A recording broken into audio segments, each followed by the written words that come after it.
From Nate backpedaling to 8 rounds, to it being the problem child's first ever 10-round fight, here's Jake Paul agreeing to Nate Diaz's requested rule change. You know a fighter is having cold feet when they request a change in rules with the fight just around the corner. That's right, we're not talking about just any fighter here. It's Nate freaking Diaz who came out publicly and tweeted that he is good with 8 rounds. Wait a minute, something doesn't add up. Isn't this the same Nate Diaz who'd maul his opponents in grueling slugfests? The same Diaz who submitted Conor, drowning in his own blood? Well, apparently not, and we'll get into exactly why in just a bit. But needless to say, this tweet really backfired on Nate, and Jake made sure he got crap for it. People criticized Nate for backpedaling from acting all gangster.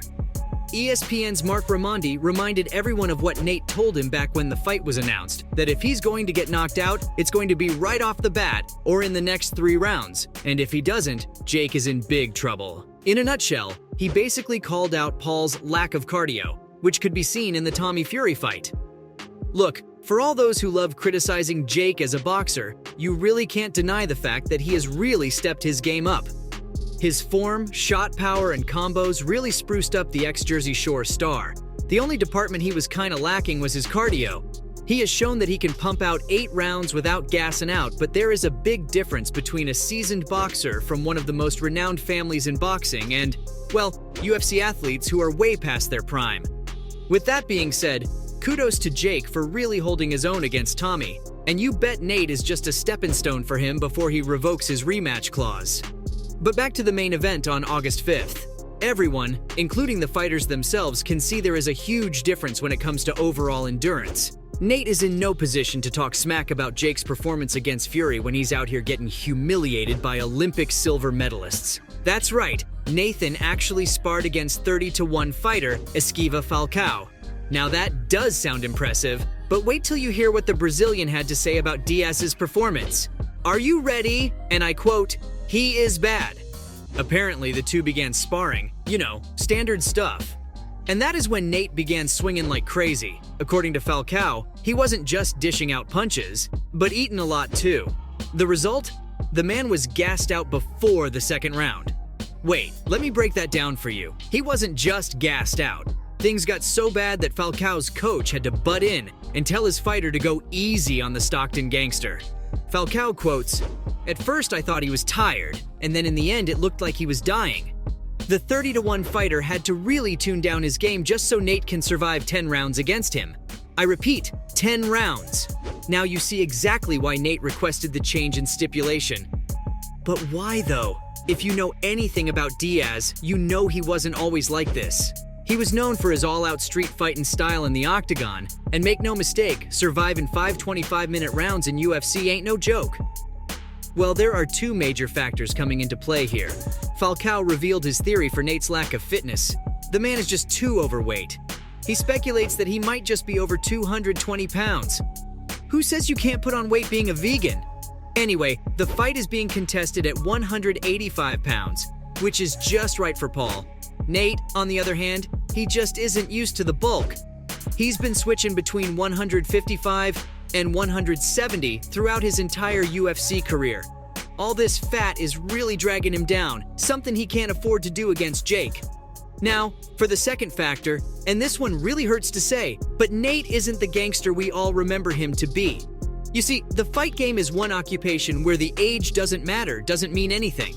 The older you are, the more your body will be prone to injuries, and you're gonna gas out way quicker. To put into perspective, John Jones, the dubbed GOAT of the UFC, is 35 and is already talking about hanging up the gloves once and for all. Why? Because 35 makes him an old man in fighter age. Nate Diaz, on the other hand, is 38. And if you've seen his viral mitt work at the Brickhouse Boxing Club, it really shows. Fans memed the heck out of Nate for his sloppy footwork. Heck, boxing promoter Eddie Hearn said that his jaw literally dropped seeing the footage.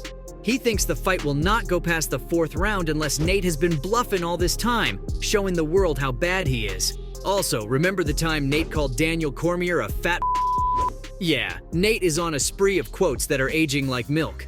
But DC is a good guy, you see. He's genuinely concerned about Nate's well-being. He spilled the beans on his YouTube channel, saying that he really isn't feeling the fight. Why?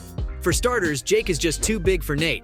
The problem child is walking in with a 1-inch height advantage and can carry the bulk very well at 185. But besides the tail of the tape, Jake's boxing prowess is just a different story on its own. Let's not forget, Paul is not a YouTube boxer anymore. He is a 6-to-1 fighter who, whether you like it or not, has demolished UFC vets like they were nothing. We're talking Tyron Woodley, Ben Askren, and Silva.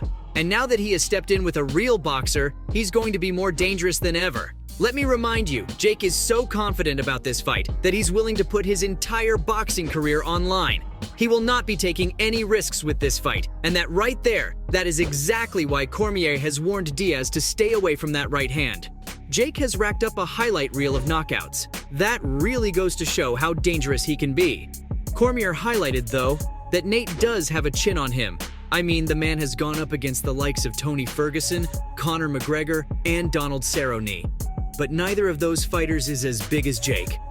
If Nate walks into that right hand, you bet he's gonna feel something he's never felt before. Get your mind out of the gutter. The only way DC thinks Nate has a chance against Jake is if he outworks him. Yeah, I don't think that's gonna happen, DC. If we look at Jake's training footage, you can tell he's got cardio for days. He posted a video on his Instagram casually thumping the speed bag with a pressed between his teeth. I don't know about you, but that's a pretty gangster of him. Though that isn't why he's smoking in the gym apparently, Jake was taking a shot at Nate's history with rollin' joints. Fun fact, Diaz had the audacity to pull out a joint in front of the USADA reps. This apparently was Jake's way of damaging his lungs just to give Diaz a fair shot. Heck, Jake's so confident that initially, he proposed the fight should be 15 rounds. And of course, that really rubbed Nate the wrong way. But wait, what's that? Nate has finally decided to go the 10 rounds? Call it damage control or whatever. But Nate has stepped the hell up and basically told Jake, bring it on. The problem child revealed with a tweet that Nate wants to go 10 rounds with him. And he agreed. Guess all the backlash from the fans really ticked the Stockton gangster off. If he's gonna go down, he's gonna go down fightin'. But wait, it isn't as one-sided as you think. This is the first time Jake will be put under a 10-round stipulation. We will really get to see what he is made of, cause you bet Nate knows something we don't. He can't be dumb enough to take up the fight and bump up the rounds so easily. If you ask me, Nate gonna wait and gas Jake out, perhaps even outwork him, doing the unthinkable. Mind you, Nate has been wanting to be a boxer all his life, and this might just be his time to shine. But will he? Only one way to find out. 8 rounds or 15. We're just stoked to see two of the baddest mother effers step in one ring to see who's still got it. Stay tuned, August 5th at the American Airlines Center. So, from it being Jake's first ever 10-round fight to Nate backpedaling to 8 rounds, that was everything on Jake Paul agreeing to Nate Diaz's requested rule change.